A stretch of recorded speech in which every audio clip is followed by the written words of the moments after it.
Here are the top stories for today, November 14, 2019. The Transportation Department cites the projects of the Duterte administration as proof that the Build, Build, Build program is working. A lawmaker slams a youth group for vandalizing Manila's Lagusni-led underpass. The PNP looks into retaining martial law in select areas in Mindanao. And the Labor Department warns Filipinos in Hong Kong to stay clear from ongoing mass protests.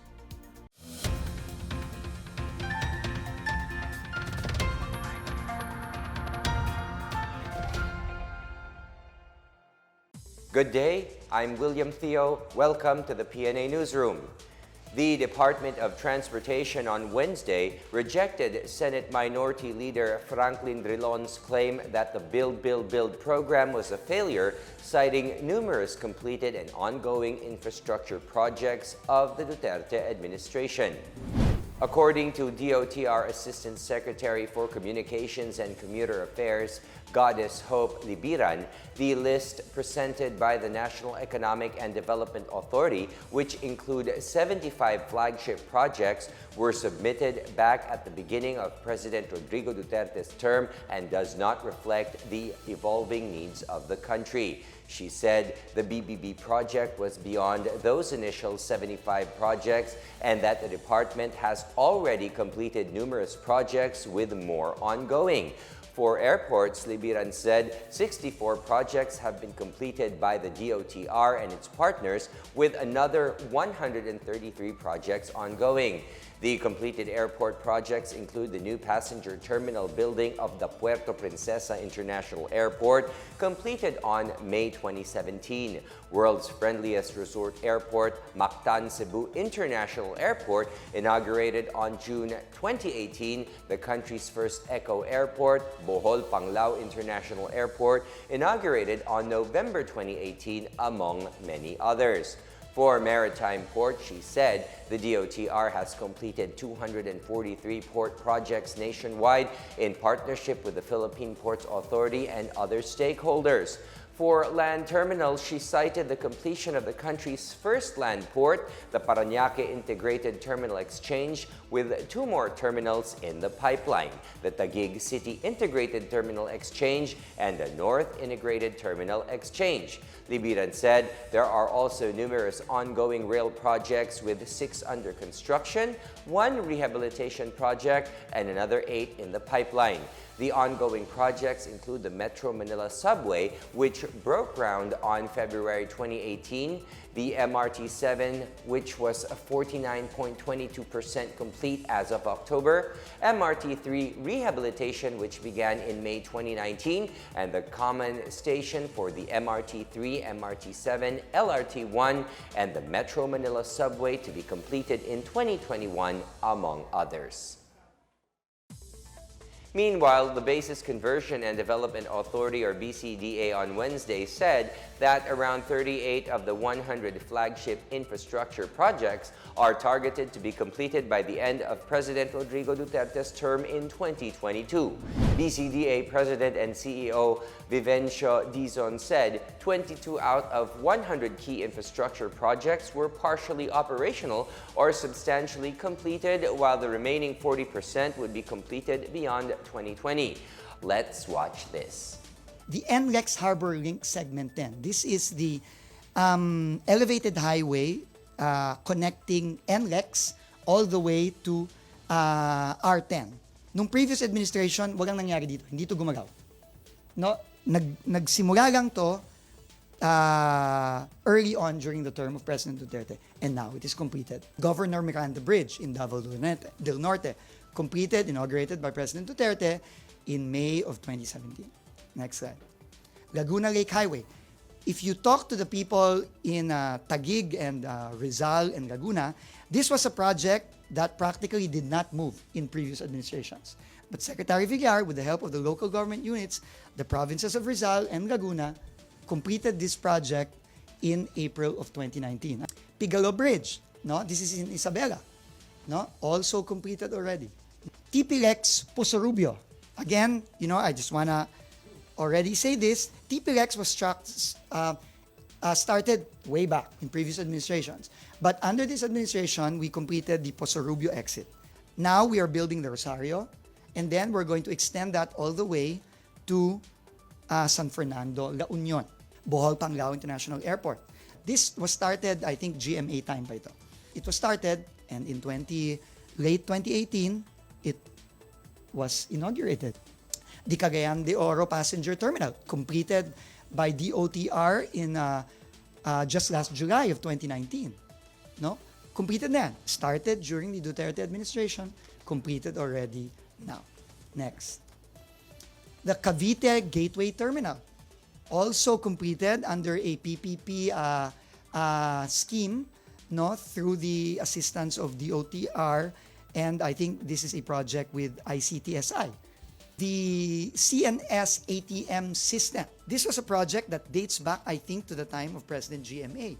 It was not implemented and now fully implemented under the term of the President. New Clark City Phase 1A is completed, and we're inaugurating it. The President is inaugurating it this November. So I want to put all of this on record. Out of the 100 flagship projects, there are 35 ongoing projects in the list of 100. There are 32 projects that will be commencing construction in the next 6 to 8 months. 21 are in the advanced stages of government approval. And then 12 out of the 100 are in advanced stages of feasibility study. The state of infrastructure when the President took over was dismal. MRT, airports, lack of seaports. The clear goal, and the President has articulated this several times, is to build infrastructure, to build, to make the lives of every Filipino better and more comfortable. The Presidential Anti-Corruption Commission, or PACC, along with other state departments and offices, signed a manifesto of support to put an end to corruption in government. The manifesto of support was signed on Wednesday during the launching of the PACC's anti-corruption campaign held at Malacañang's Presidential Museum and Library in Manila. Among those who signed the manifesto are PACC Commissioner Greco Belhica, Senator Christopher Lawrence Go, Labor Secretary Silvestre Bello III, PNP Officer in Charge Lieutenant General Archie Gamboa, and TESTA Director General Isidro La Peña. Other signatories include Court Administrator Justice Maidas Marquez, Department Local Government Undersecretary Epimaco Densing, and Pasay Mayor Imelda Calyato Rubiano. The manifesto mandates the government officers to free themselves from corruption activities, combat corruption in their own districts and offices, cooperate with the government in combating corruption, remain loyal to their oaths of office, and inform the government through the PACC of all corrupt activities that come to their knowledge. Failure of the signatories to comply with the manifesto would mean their voluntary resignation from their respective offices. The signatories of the manifesto are also directed to set up a katarungan desk that will accommodate complaints against graft-ridden government agencies. The national government and the MNLF are expected to finalize the creation of a peace coordinating committee in December. According to Senator Christopher Lawrence Bongo, President Duterte and MNLF founding chairman Nur Miswari will meet again on December 6 to discuss their resolve to put an end to the decades-old conflict in Mindanao.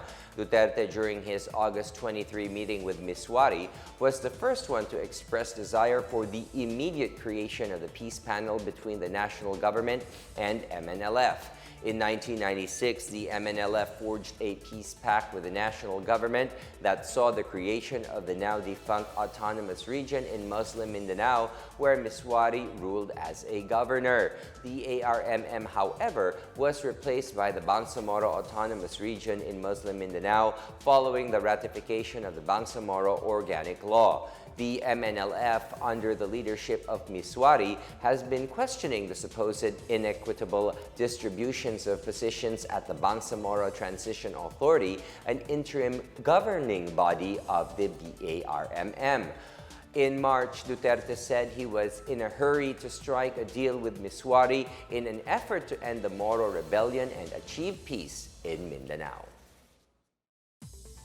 President Duterte has signed an executive order granting monetary assistance to CAFCU personnel and another one abolishing the Pasig River Rehabilitation Commission. More on this and other news about the president from Rom Dulfo.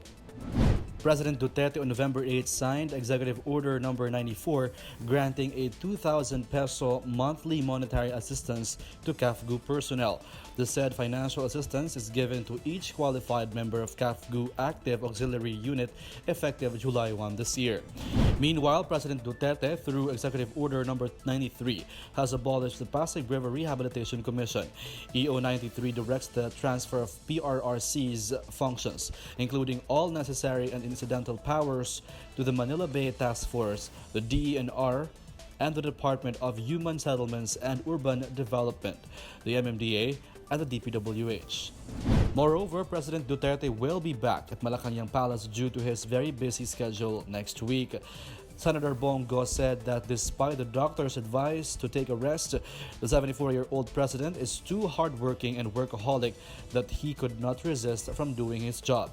Go said President Duterte would take on a heavy workload based on his grueling schedule next week.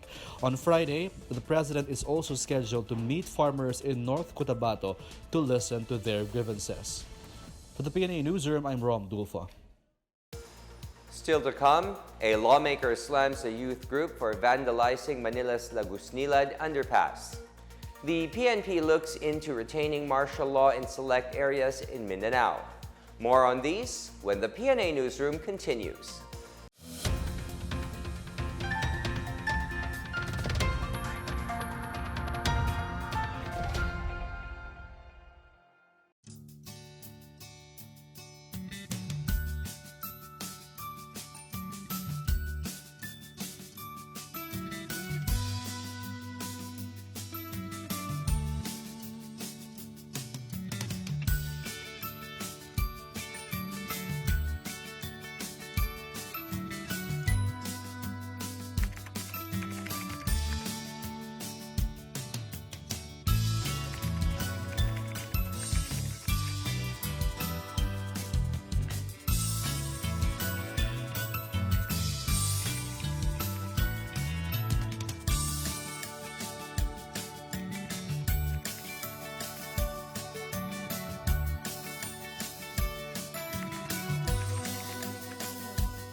A lawmaker at the House of Representatives on Wednesday slammed the vandalism by a youth group responsible for defacing the walls of the Lagusnilad underpass in Manila.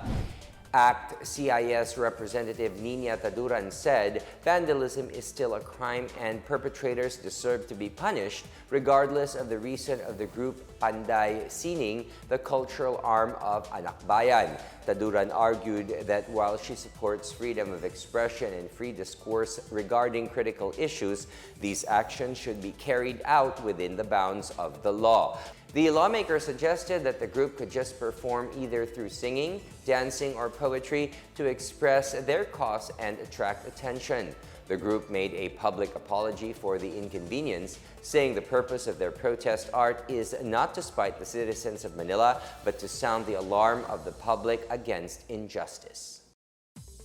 The Department of Social Welfare and Development is polishing its guidelines for four-piece rice allocation. The DSWD says it has been working closely with the Department of Agriculture and the National Food Authority to distribute rice to beneficiaries of the Pantawid Pamilyang Pilipino Program beneficiaries.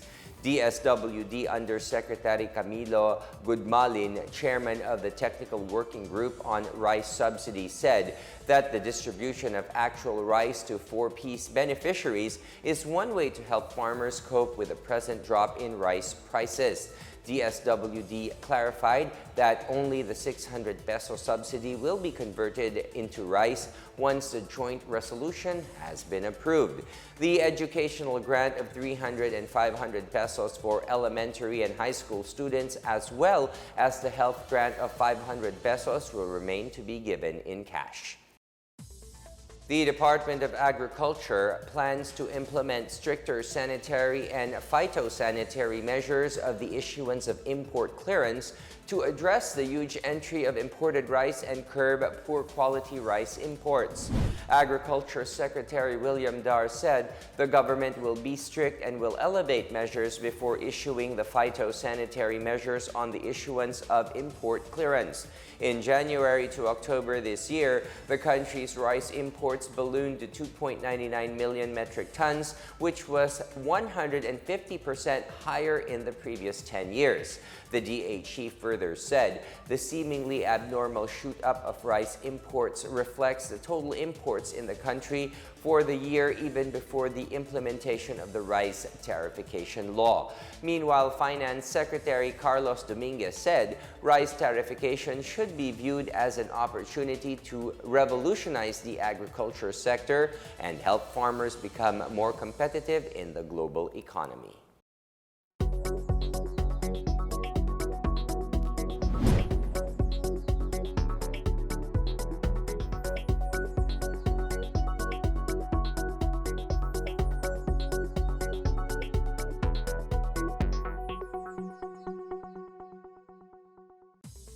The Philippine National Police on Wednesday said only selected areas in Mindanao still need to be placed under martial law to curb terrorism. PNP officer in charge Archie Gamboa said they are conducting an assessment in Mindanao to identify the areas where there is no more need for martial law. The usual areas with security concerns include some parts of central Mindanao and the provinces of Basilan and Sulu. Gamboa said he had already instructed the Directorate for Intelligence to submit its assessment on the security situation in Mindanao by Friday. Gamboa said the decision on the matter is now up to National Security Advisor Hermogenes Esperon Jr., who will decide and recommend to President Rodrigo Duterte the possible lifting of martial law in Mindanao. On Monday, Defense Secretary Delfin Lorenzana said he is not keen on another extension of martial law in Mindanao. The AFP vows to commit all of its resources against the communist rebels that killed 6 soldiers in Borongan, Eastern Samar. Meanwhile, government agencies are set to launch a solar-powered water project covering Mindanao. More on these from Lade Cabagani. The armed forces of the Philippines assured it will commit all of its resources in going after communist rebel behind the mine attack that killed 6 soldiers and wounded at least 20 others in Borongan City, Eastern Samar on Monday. AFP spokesperson Edgar Arevalo said they intend to make the rebels pay for their affront on the military. He also slammed Communist Party of the Philippines founder Jose Maria Sison for praising the New People's Army for the death of the soldiers. He said the AFP will press on the pursuit to eliminate communist terrorist group before the end of the Duterte administration. Camarines Sur, Army troopers overran on Tuesday a suspected NPA lair following an encounter in an outskirt village of Del Gallego town. A platoon of Army Scout Rangers engaged some 20 NPA guerrillas in 30-minute fight. Following the battle, the soldier discovered a temporary rebel lair where they recovered 7 Molotov bombs, 2 boxes of government arsenal consisting of 5.56 mm sniper bullets, empty M16 magazines, supplies and documents and other paraphernalia.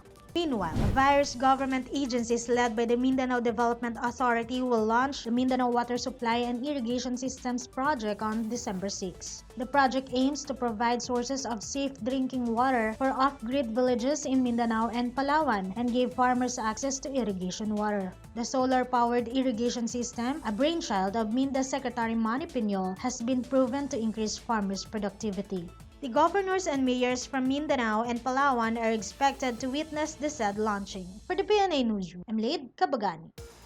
Up next, the Labor Department warns Filipinos in Hong Kong to stay clear from ongoing mass protests. And a rice field turns into an artwork meant to teach farmers the art of rice farming. The PNA Newsroom returns after these reminders.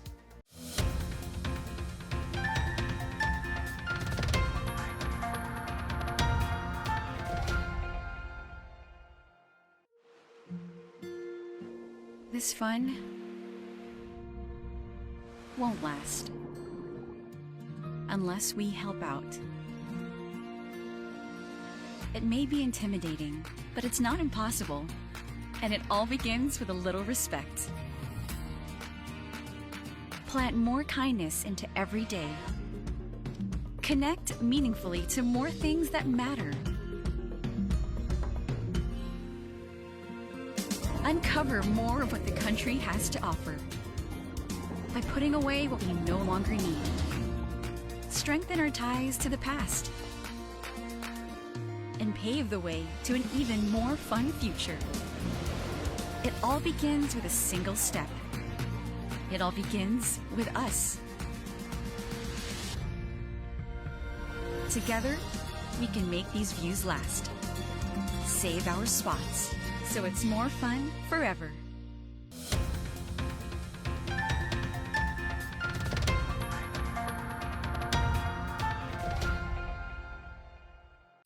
The Department of Labor and Employment on Wednesday urged the new overseas Filipino workers in Hong Kong to stay away from areas where mass protests are held. Labor Secretary Silvestre Bello III reminded OFWs to avoid joining protest actions, do not wear white or black clothes, and stay at home after work. Bello issued the advisory amid warnings of imminent violence from pro-democracy protests in the Special Administrative Region. Meantime, Bello said there is no advisory yet from the Department of Foreign Affairs or the Philippine Overseas Labor Office in Hong Kong to impose a deployment ban. Government data show that there are some 180,000 OFWs in Hong Kong. Majority of them are working as household service workers. Protests started in June against plans to allow extradition to mainland China. The Bureau of Immigration, or BI, has ordered the deportation of over 300 Chinese nationals illegally working in the country. The first batch flew on Thursday to Shijiahuang in Hebei Province and Changchun in Jilin Province. The deported Chinese nationals were part of over 500 foreign workers arrested last October 9 for working without appropriate permits. Police said the workers were involved in a telecommunications investment fraud scheme. Also arrested were workers from Myanmar, Malaysia, Vietnam, Taiwan, and Indonesia. The BI said it has arrested around 1,400 improperly documented foreign workers this year alone. The Philippine government has reinforced its international commitments to improve programs in reproductive health in the country. Socio-Economic Planning Secretary Ernesto Pernia said the government is one with the world in renewing its commitments to the International Program of Action and the Sustainable Development Agency. He said the principles of ICPD have also been the basis of the country's population and family planning programs. He cited the Responsible Parenthood and Reproductive Health Law and further bolstered by the President's Executive Order No. 12 on Zero Unmet Need for Modern Family Planning. Pernia leads the Philippine delegation for the ICPD Summit in Nairobi, Kenya, which ran from November 12 to 14. A rice field in Batac, Ilocos Norte drew the attention of visitors as it showed unique rice paddy art. The paddy art, created using a variety of Korean purple rice and a high-yielding local variety, featured the face of former First Lady Imelda Romualdez Marcos with a verdant green background. The rice artwork aims to promote the importance and art of rice farming. The rice art is one of the attractions of a cross-farm tour at the Bata campus of the Mariano Marcos State University. The tour showcases the best agricultural practices advocated by research experts of the university. The cross-farm visit featured the MMSU farm in Barangay Kiling Sur, the President's Farm, and the seed production project in front of the College of Agriculture, Food and Sustainable Development. The MMSU seeks to inspire farmers to plant high-yielding and resilient varieties of rice and the application of appropriate technologies to boost productivity. Let's check out the latest updates on Typhoon Ramon from Pag-asa.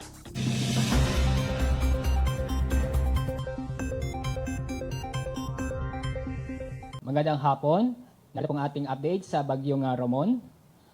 At ayon sa ating latest na image galing sa Imawari, ang concentrated mga kulapan ay dito lang po sa may area ng East Philippine Sea at sa malaking bahagi ng Luzon, dulot ng bagyong Ramon at tail end of cold front. At kaninang alas 4 ng hapon, ang layo ng sentro ng bagyong Ramon ay nasa 500 kilometers silangan ng Baler Aurora. Napanatili ang lakas ng hangin ng bagyo habang ito ay nasa East Philippine Sea.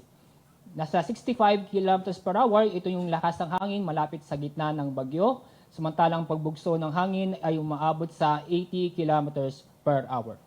Sa forecast track, bukas ng hapon, Friday, hindi makikita na bahagi itong lalapit sa northern Luzon. At as of 2 o'clock ng hapon bukas, inaasahan ito ay nasa layong 335 kilometers silangan ng Baler Aurora. And then, November 16, Sabado ng hapon, bagyang kikilos northwestward at babagal ang pagkilos ni Ramon patungo sa northern Luzon. At dahil dito, nakataas po ang signal number 2 o tropical cyclone wind signal number 2 sa Catanduanes, kung saan ay makakaranas po tayo ng masungit na panahon. And then, tropical cyclone wind signal number 1 sa Disalag, Kasiguran at Dinalungan at eastern coast ng Isabela, kasama ang Pulido Island, Camarines Norte, Camarines Sur at Albay. Bukas ay may inaasahan pa rin tayong mahina hanggang sa katamtamang pag-ulan at may pamamisa-misang malalakas na pag-ulan sa eastern portion ng Cagayan at Isabela. Light to moderate with intermittent heavy rains naman inaasahan sa Northern Aurora, Camarines Norte at Pulido Island.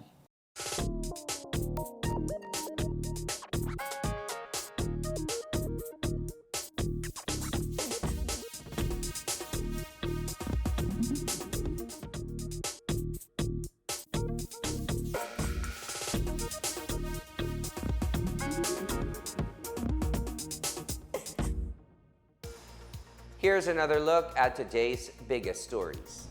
The Transportation Department cites the projects of the DOTr administration as proof that the Build program is working. A lawmaker slams a youth group for vandalizing Manila's Lagusnilad underpass. The PNP looks into retaining martial law in select areas in Mindanao. And the Labor Department warns Filipinos in Hong Kong to stay clear from ongoing mass protests. Thank you for watching another episode of the PNA Newsroom. To check out more news content, visit our webpage or head on to the Philippine News Agency's Facebook and Twitter accounts. For more stories about the government and how it serves Filipinos, look for these hashtags in all of our social media platforms and websites. We are shown on the pages of the PCOO and its attached agencies. Also, watch us on television on PTV4 and IBC 13. And that's your daily dose of the biggest stories that you need to know.